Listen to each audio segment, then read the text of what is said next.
Fighting against the headwind is not very fun, but there cannot be any argument whether it's a good training or not. For me, these trips are all preparation for much longer and demanding trips in the future.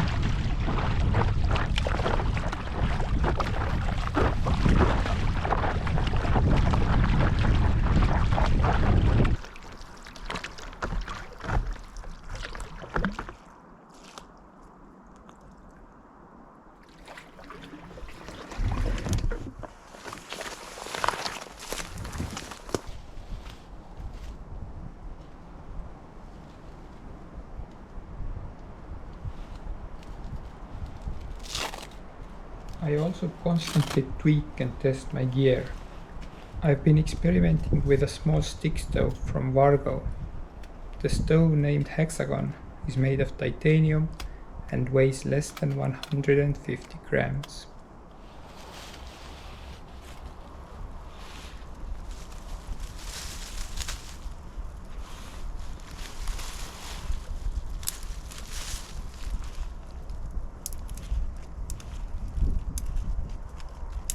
It packs down really small and is easy to assemble.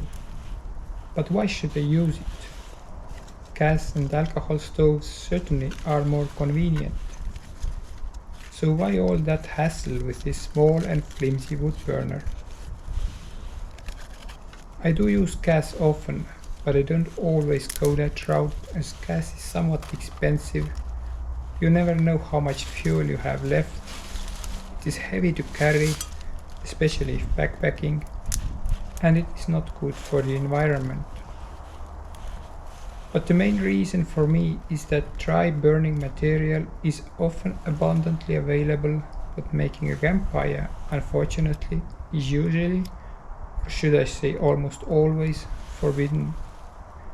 And making a new fire pit certainly is not in good compliance with the leave no trace principle.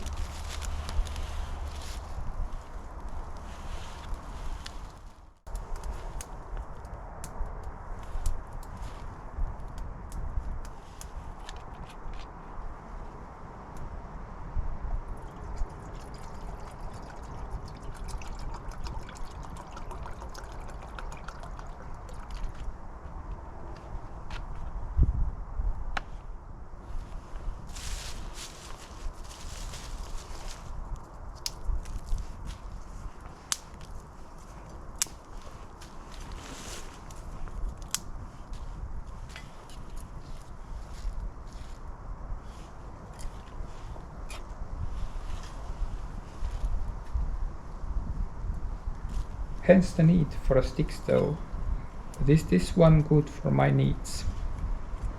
As you can see, it is quite a lot of work.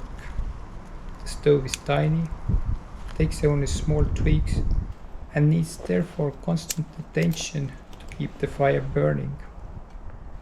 It surely is a hands-on experience. It also obviously takes much longer to boil a cup of water compared to a gas stove. Although I have to say that the fuel efficiency is amazingly good. Compared to a campfire, this stove uses only a tiny amount of fuel to do its job. You may say that my experiment is not fair to the stove, because the wood you are using is not perfectly dry. That is true, but I actually intentionally do the test in the real life situation. It is November right now. It rains almost daily, including earlier today. The whole forest is wet, but this is what hikers frequently experience, and I have to say that the stove actually behaves rather well in these damp conditions.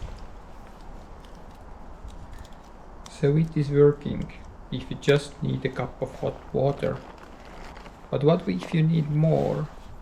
Then you are stuck much longer, feeding the stove and wasting your time while other camp chores are waiting. What if it's raining and there is no dry wood anywhere? Or you are tired and hungry after a long day and just want to eat, not play with it? I have been in this situation. While everything worked in the end, I surely felt at times that bringing a gas stove next time would be a good idea. Or maybe you are winter camping and want the stove to provide heat, to behave like a real fire. You're out of luck then, because the stove is just too tiny for that. Perhaps you want to use a frying pan to cook or grill a fish or meat. For these purposes too, the stove just cannot do the job properly.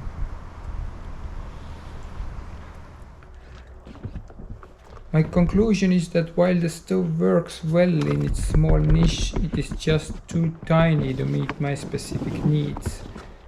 It may work for you if weight is your primary concern and dry wood is widely available, but remember that you have to leave the gas stove at home, otherwise there are no weight savings. You are just carrying a redundancy which you may end up using much less than initially planned.